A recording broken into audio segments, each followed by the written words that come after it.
Hi everyone, this is Maitri, MBBS second year student. So today we'll be revising microbiology with the help of some MCQs.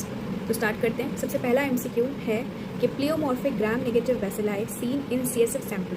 अब पहली बात तो आपको CSF में मिल रहा है, तो मोस्टली वो मेनिंजाइटिस कॉज कर रहा है. तो ऐसा कौन सा ऑर्गेनिज्म है out of Haemophilus influenzae, Proteus mirabilis, Escherichia coli और सुडोमोनास जो कि ग्राम नेगेटिव प्लियोमॉर्फिक होता है, तो it is Haemophilus influenzae. Next question, gram stain smear of pus showed gram positive फोकाई इन ग्रेप लाइक क्लस्टर. तो ऐसा कौन होता है? स्टेफाइलोकोकस ऑरियस और द स्टेफाइलोकोकस स्पीशीज आप बोल सकते हैं. ठीक है, that will be the correct option. Third is the incorrect organism arrangement is. तो इनमें से कौन सा है? तो माइक्रो जो होता है कोकस ट्रेकार्ड्स में होता है, स्ट्रेप्टो चेन में होता है, न्यूमो पेयर में होता है. But Enterococcus spectacle shape pair में होता है, not octet. So it is a wrong और incorrect match. So it will be the correct option B. Next question is all of the following are components of the cell wall of gram negative bacteria except. इनमें से कौन सा नहीं है? तो आपको पता है पेप्टिडोग्लाइकन भले ही कम लेयर में होती है लेकिन होती है. ठीक है, लाइपोपॉलीसेकेराइड तो होता ही है, वो उसका कैरेक्टरिस्टिक फीचर है ग्राम नेगेटिव. आउटर मेम्ब्रेन भी होता है, but teichoic acid is wrong. So it will be the correct option D. Okay, bacterial capsules are they can be demonstrated by. सो इनमें से किससे आप बैक्टीरियल कैप्सूल देखते हो? Is your negative staining. Okay, so option C will be correct.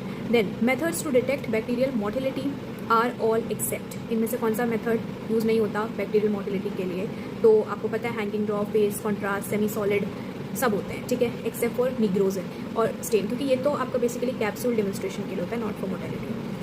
Then peritrichous arrangement of flagella किसमें होता है? जिसमें चारों ओर से सेल में फ्लैजिला होते हैं, that is flagella all round the cell. Option B. Then next is a bacillus showing tumbling motility. CSF में मिल रहा है, meningitis भी cause करता है. Tumbling motility is Listeria monocytogenes. Darting motility किसमें देखने को मिलती है? Shooting star, that is in Vibrio cholerae. So option C will be the correct option. And next question, samples unacceptable for culture identification of uropathogenic bacteria. तो इनमें से UTI infection जो मैंने आपको बताया था, इसमें आप कौन सा सैम्पल कलेक्शन के लिए नहीं यूज़ करते हो? तो कभी भी आप यूरो बैग से या यूरिन बैग से कलेक्शन नहीं करते. ठीक है, आप मिड स्ट्रीम यूरिन लेते हो, आप सुप्राप्यूबिक एस्पिरेशन भी करते हो इन कोमा पेशेंट्स और इन पीडियाट्रिक्स. ऑल्सो आप कैथेटर ट्यूब से भी लेते हो कैथेटराइज पेशेंट्स में, only after disinfecting and clamping the tube distally. Okay, तो it will be option C. The next question है, अगर कोई टाइम डिले एक्सपेक्टेड है CSF सैंपल में, तो आप उसको बेस्ट स्टोर किस टेम्परेचर पे करते हो? तो आप उसे 37 डिग्री सेल्सियस पे इंक्यूबेट करते हो. So option D.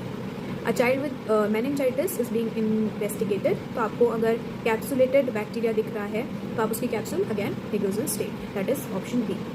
इसे नेगेटिव स्टेनिंग भी बोलते हैं, या इंडिया इंक से भी आप कर सकते हैं. ठीक है, ग्राम स्टेन किसने डिस्कवर किया था? We all know it, Hans Christian Gram. Option